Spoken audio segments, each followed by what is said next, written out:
Hello ladies and gentlemen, Isocrest here and welcome to a short little update video on Colony Survival. Now the developers for Colony Survival have been working really hard on a brand new update which is supposed to bring a ton more content and a lot more fun to the game. And here I am to sort of talk this over with you and see what exactly is going to be coming up, because I plan to do a new single player playthrough of Colony Survival when this update comes out. That's how big this update is.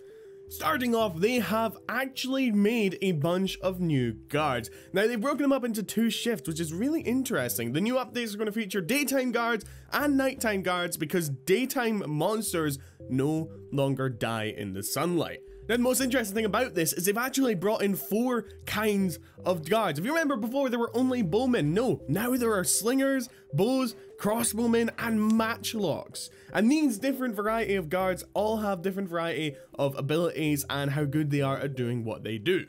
The reason for this is they have updated the monsters. Now, there is no real idea of whether or not they've updated the textures for stronger monsters, but some monsters only have 100 HP, some have 300, and some have 500. I'm really hoping when they bring these guys out, they're gonna be some big burly guys, like rocking forward like giants or something. That would be awesome. I am kind of excited to see what they come up with in that. Even more interestingly, they have updated technologies and all of the science side of things. I did plan to cover the science update in a previous episode, but unfortunately, I kind of ran out of time, and looking at the science update, it didn't look like there was very much to it, but they are definitely adding a lot more technologies to that, including a way to expand the safe zone around the banner. Now, reading up on the developer blog that the developer Pipla has posted, I have noticed that there are no new textures, animations, or speeds yet for the monsters, which is unfortunate, but hey ho, it is what it is. So hopefully they do get around to doing that though.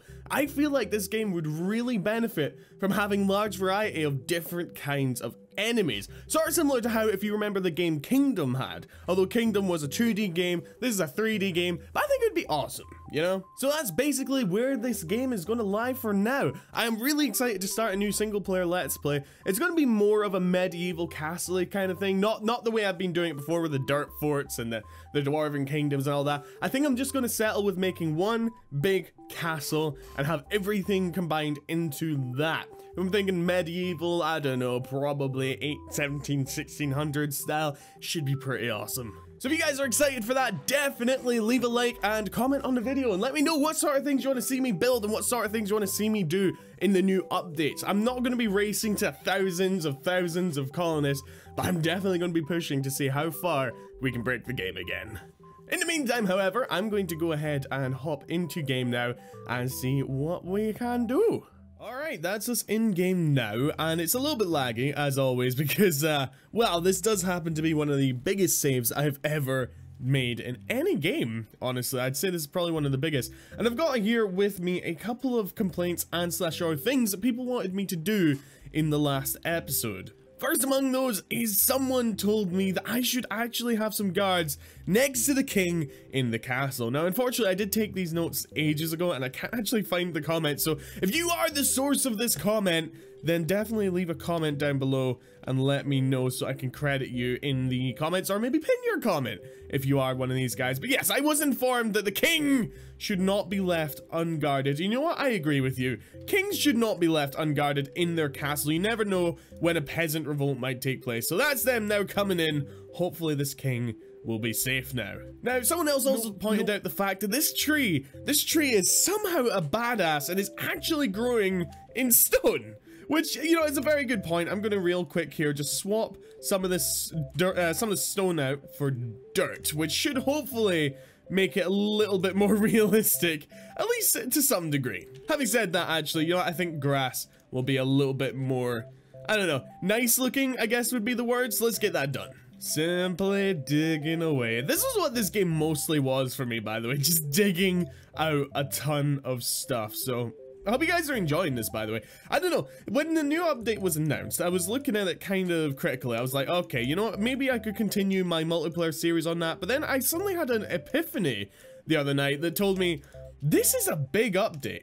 Why would I not do a mini series on it again? So I hope you guys are going to enjoy this. I don't know how big the castle is going to be that I'm going to build for it, but it's definitely going to be a somewhat decent castle. Anyway, that's the tree now sufficiently seated on grass. So hopefully it will live a long and happy life. This is Frost Tree. Frost, you're awesome. You'll always live in my heart. Now, I received several comments telling me that now that I have red planks and slightly redder blocks, as well as some slightly white blocks, I should build a banner on well, in front of the castle was the main thing, but on some of these towers. Now, I agree. I'm going to go into flight mode real quick, and I'm going to go ahead and first of all send out one block there. Start off with white, and we'll have the white go cascading down like so, and then have that curtailing off like this. Now, I only have enough plaster blocks for one because there isn't actually plaster in this world, but hey ho, it is what it is.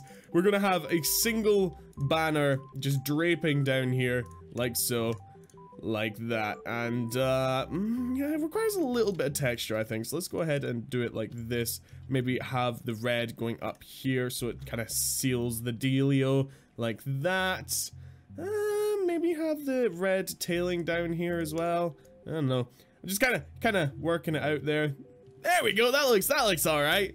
So yeah, if I had more plaster blocks, I'd definitely have that on every single tower. But unfortunately, just gonna sit on that tower, my single banner to celebrate the awesomeness of this kingdom. Go Icy. Now, there were some further comments about this castle itself, and I do have to admit, the ending was a little rushed. The big problem was this entire castle, this huge, gigantic thing, all of this is off by exactly one block.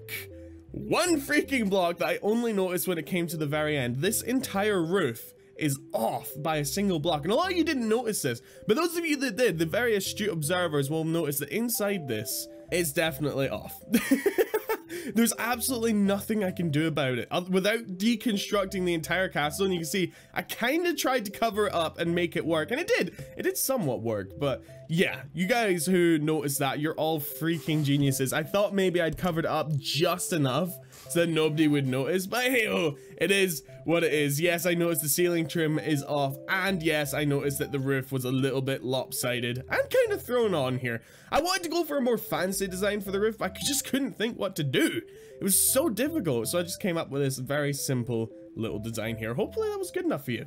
Now, something someone else pointed out was the fact that they don't necessarily think my food problem is resolved. And I tell you, it's definitely resolved. With the size of this food operation going on, as soon as the wheat goes in, you can see it's there, it gets turned into flour and then turned into bread. There is no better food operation anywhere on YouTube. I can guarantee you that 100%. I could, however, be a bit more efficient. These guards, no longer necessary. We got the banners covering all this. I could get rid of all of these guards. I could get them to retire and send them on their way. But frankly, they need jobs. I'm not in the habit of laying my workers off. No, I'd much rather just have them stand there day and night, working, never stopping. It is totally the best way to run a kingdom. Trust me, I've been running a kingdom for damn near 5 months now. I know how it needs to be done. Now, a lot of you guys were also asking me to build a giant man to fight with my dragon. Also, you know, some people are dying. I do have to re-recruit every single day, but the food is still going up pretty well. A lot of you guys wanted me to build a giant man to fight the giant dragon. Now, that would be fine if there wasn't one significant problem. And that's the fact that there's a giant freaking tower in the way.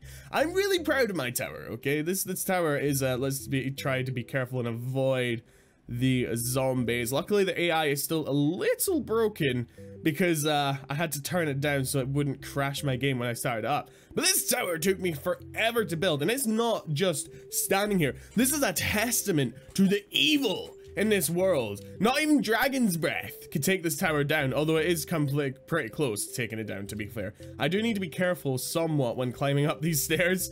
In fact, you know what? I'm just gonna fly up because it's so bloomin' long. Oh my god, there's more stairs. Ah, jeez. And then, yeah, just this. If I built a giant man here fighting this, it just wouldn't feel right. Although with the latest Game of Thrones episodes, and I don't want to do any spoilers or anything, I would like to reenact a certain scene from Game of Thrones involving a dragon. I feel like that'd be pretty cool. Actually, oh no, my brain juices are starting. Dang it. I might, okay? I might. But yeah, those were just a few of the comments that I got. Unfortunately, this world is officially retired now. I can't do any more on it. Like, right there, just flying over here, I'll maybe include a little clip of it at the beginning of it rather than cutting where I meant to. These lights just sprang into existence after I came here. The game cannot handle this world anymore. So what I'm going to do is I'm going to start a new world for Season 3. Or Season 2, technically, because the other season was Season 1.5. It was more of a podcast than anything, and I do definitely want to get that sorted out and ready to go. But this world has had a good run. It has. I've resolved a couple of the issues, or answered some questions really of what you guys wanted, and I will forever miss the fact I never did get to do the Atlantis base. This is my Atlantis right here, guys. This is the greatest Atlantis that's ever get up, there we go. The greatest Atlantis has ever existed, ever. Yeah, my other boat was definitely better. My other boat isn't even in water, it flies. Great, good for me. I see, can't even make a proper boat. Anyway, guys, that's where I'm going to wrap up this episode. Hope you're as excited as I am for the new updates. Depending on the popularity will depend whether or not I actually make a full series on it, or if it just turns into a mini-series. But I do definitely want to cover the new updates 100% in a new world. So thank you guys so much for watching. If you enjoyed it, you know what to do. Like, share, favorite, and subscribe, post a comment, and all of that fun stuff. And I'll catch you guys in the next video of whatever I make. Bye-bye. Oh, God, it felt so good to be back on this world, even if it was just for one last time. Get working, slaves! Oh, God. Whew. Mad King's still in there somewhere.